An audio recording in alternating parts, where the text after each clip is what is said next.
اب ان کے بعد تشریف لائے خدیجہ بنت قاری محمد ممتاز صاحب اور اپنی تقریر پیش فرمائے۔ رحمت اللہ وبرکاتہ، نحمده ونصلی علی رسوله الکریم، اما بعد فاعوذ باللہ من الشیطان الرجیم، بسم اللہ الرحمن الرحیم، وَلَقَدْ أَرْسَلْنَا رُسُلًا مِّن قَبْلِكَ وَجَعَلْنَا لَهُمْ أَزْوَاجًا وَذُرِّيَّةً۔ معزز سامعین کرام اور حاضرین جلسہ، آج کی اس محفل میں مجھے جس عنوان پر لب کشائی کرنے کا موقع ملا ہے وہ ہے شادی کی رسومات اور فضول خرچی۔ رسم و رواج نے مار دی بے شمار بیٹیاں، رسم و رواج نے مار دی بے شمار بیٹیاں، اب تو اس رواج سے ہے بیزار بیٹیاں۔ کیسے انہیں جہیز دے کیسے کرے شادیاں، کیسے انہیں جہیز دے کیسے کرے شادیاں، جس غریب باپ کی ہو دو چار بیٹیاں۔ محترم حضرات، ہمارے پیارے نبی صلی اللہ علیہ وسلم ساری دنیا کے رسول بن کر تشریف لائے۔ آپ صلی اللہ علیہ وسلم نے زندگی اور موت کے تمام معاملات میں ہماری رہنمائی فرمائی ہے۔ انسانی ضروریات میں سے ایک اہم ضرورت نکاح بھی ہے۔ اسلام نے نکاح اور شادی شدہ زندگی کے تمام احکام بھی بیان فرمائے، بلکہ اسے عبادت اور ایمان کی حفاظت کا ایک بہترین ذریعہ قرار دیا ہے۔ اسلامی زندگی میں شادی کا تصور بہت آسان ہے۔ نبی کریم صلی اللہ علیہ وسلم، صحابہ کرام اور علماء نے اس فریضے کو سادگی سے انجام دے کر ہمارے لیے ایک بہترین نمونہ پیش فرمایا، نکاح سادگی سے کرو۔ ارے آپ صلی اللہ علیہ وسلم تو ہمیں اس بات کا بھی درس دیتے ہیں کہ جب کوئی ایسا آدمی نکاح کا پیغام دے جس کا تمہیں اخلاق اور دین پسند ہو تو تم اس سے اپنی لڑکی کا نکاح کرو۔ لیکن افسوس صد افسوس، موجودہ زمانے میں ہم نے خود ہی نکاح جیسی سنت کو حرام رسم و رواجوں، ناجائز پابندیوں اور فضول خرچیوں سے مشکل بنا دیا ہے۔ شادی بیاہ کو مشکل بنانے والے کچھ رسم و رواج ہی ہیں۔ محترم حضرات، ہمارے معاشرے میں منگنی کے نام پر پرتکلف دعوتوں پر لاکھوں لاکھوں روپے خرچ کر دیے جاتے ہیں، اور اگر لڑکی کا باپ اس خود ساختہ معیار پر پورا نہیں اترتا تو اسے رشتہ داروں اور برادری والوں کے طعنے برداشت کرنے کے ساتھ ساتھ منگنی توڑ دینے کی دھمکیاں سننی پڑتی ہیں۔ محترم حضرات، دن تاریخ مقرر کرنے کے لیے لوگوں کے مجمع اکٹھے ہوتے ہیں اور قورمے بریانی کی دعوتیں لازمی سمجھی جانے لگی ہے۔ یہی نہیں، دن تاریخ مقرر کرنے کے لیے 100 لوگ جمع ہوتے ہیں جنہیں بغیر کھانا کھلائے بھیجنا ناک کٹانے کے برابر ہوتا ہے، اور اب لوگ شادی ہال سے بینکٹ ہال کی طرف منتقل ہوتے جا رہے ہیں جس نے اخراجات میں اضافہ کر دیا ہے۔ معزز سامعین کرام، براتیوں کی تعداد تو اللہ اکبر، لڑکی کے باپ کی حیثیت نہ ہونے کے باوجود بھی ہزاروں کی تعداد میں براتیوں کو لے کر شادی ہال میں لے جایا جاتا ہے۔ ارے مسلمانوں، سن لو، نکاح کے لیے تعداد کی ضرورت نہیں ہے۔ نکاح تو 5 لوگوں میں بھی پڑھایا جا سکتا ہے۔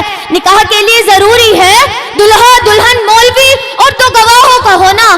نکاح کے لیے ضروری نہیں دلہے کے دوستوں کا ہونا۔ نکاح کے لیے ضروری نہیں پڑوسیوں کا ہونا۔ نکاح کے لیے ضروری نہیں رشتہ داروں کا ہونا۔ نکاح کے لیے ضروری ہے صرف 5 لوگوں کا ہونا۔ محترم حضرات، ان سب رسموں کے بعد بیہودہ رسمیں جیسے جوتا چرائی، رستہ رکائی سے دلہے کی جیب صفائی کی جاتی ہے، اور یہ حقیقت بھی کسی سے پوشیدہ نہیں ہے۔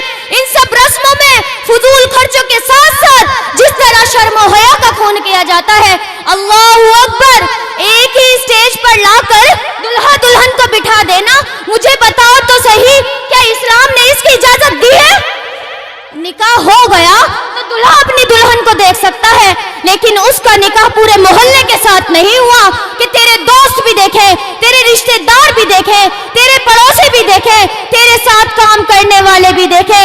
ارے مجھے بتاؤ تو صحیح، کیا اس کا نکاح سب کے ساتھ ہوا ہے جو وہ سب کے لیے محرم ہو گئی؟ بے پردہ سب کے سامنے اس کو لا کر کھڑا کر دیا گیا۔ اے مصطفیٰ کے غلاموں، یہ انتظامات کوئی اور نہیں، خود لڑکی کا باپ کرتا ہے۔ میں کہتی ہوں کہ لڑکی والوں کو لڑکے والوں سے ڈیمانڈ کرنی چاہیے کہ ہم نے تمہاری ہر خواہش کو پورا کیا۔ آپ نے کہا فلاں فنکشن ہال ہو، ہم نے قبول قبول کیا. آپ نے کہا طرح طرح کے کھانے ہو, ہم نے قبول کیے, لیکن تمہیں بھی ہماری ایک بات ماننی ہوگی. ہم ایک ہی اسٹیج پر لا کر تمہارے بیٹے اور اپنی بیٹی کو نہیں بٹھائیں گے. ہم عورتوں کا انتظام الگ رکھیں گے, ہم مردوں کا انتظام الگ رکھیں گے, اور تمہارے لڑکے کو الگ بٹھائیں گے, اپنی لڑکی کو الگ پردے میں بٹھائیں گے. یہ ہونا چاہیے تھا کہ اس طرح ڈیمانڈ کرتا, لیکن لڑکی کا باپ بھی اپنی شان دکھانے کے لیے ایسے انتظامات کو قبول کر لیتا ہے, اور اپنے مہنگے فنکشن ہال کی وجہ سے لڑکی کو لا کر اسٹیج پر ہی بٹھایا جاتا ہے. لڑکی کے پاس کوئی پردہ نہیں ہے, کوئی نقاب نہیں ہے, کوئی چادر نہیں ہے. لڑکی بے پردہ آ کر سب کے سامنے کھڑی ہو گئی. اگر گھونگھٹ بھی ہے تو تھوڑی دیر کے لیے ہے, تھوڑی دیر میں وہ گھونگھٹ بھی ہٹ جائے گا, ہاتھ پیر بھی ہلیں گے, کپڑے اوپر نیچے بھی ہوں گے, پیٹھ بھی دکھائی دے گی. اللہ اکبر.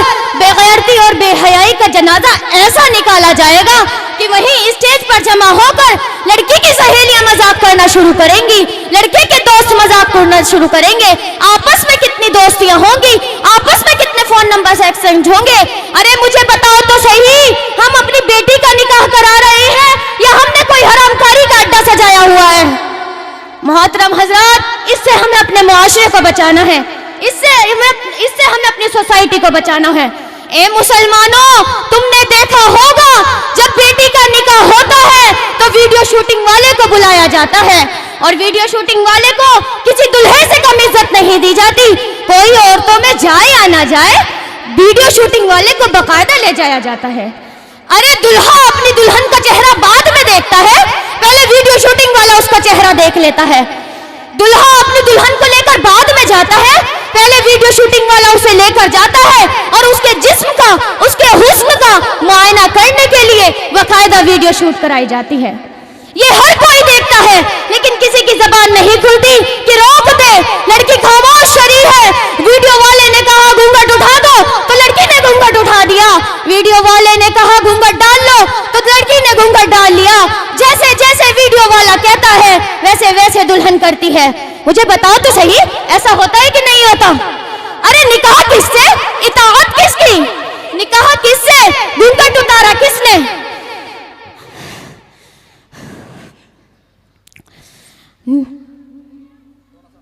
ارے فضول خرچی کرنے والوں, بےہودہ رسموں کو ضروری ماننے والوں, ذرا اس غریب کی بیٹی کی طرف غور کرو جس نے اپنی پوری زندگی کی کمائی اپنی بیٹی کا جہیز اکٹھا کرنے میں لگا دیا, لیکن تمہاری فضول رسموں اور فضول خرچوں کے چکر میں اس بیٹی کا نکاح ہونا دشوار ہو گیا ہے. اے مصطفیٰ کے غلاموں, تمہیں تو ہونا چاہیے تھا کہ تم سنت پہ عمل کرتے, سنتی طریقے سے نکاح کرتے. آخر میں یہی کہوں گی کہ اللہ تعالیٰ مجھے اور آپ کو سنتی طریقے سے نکاح کرنے والا بنا دے, آمین. نکاح کرو ایسی سادگی کے ساتھ, نکاح کرو ایسی سادگی کے ساتھ جیسے حضرت فاطمہ کا نکاح ہوا حضرت علی کے ساتھ. وآخر دعوانا ان الحمدللہ رب العالمین. السلام علیکم ورحمۃ اللہ وبرکاتہ. ماشاءاللہ.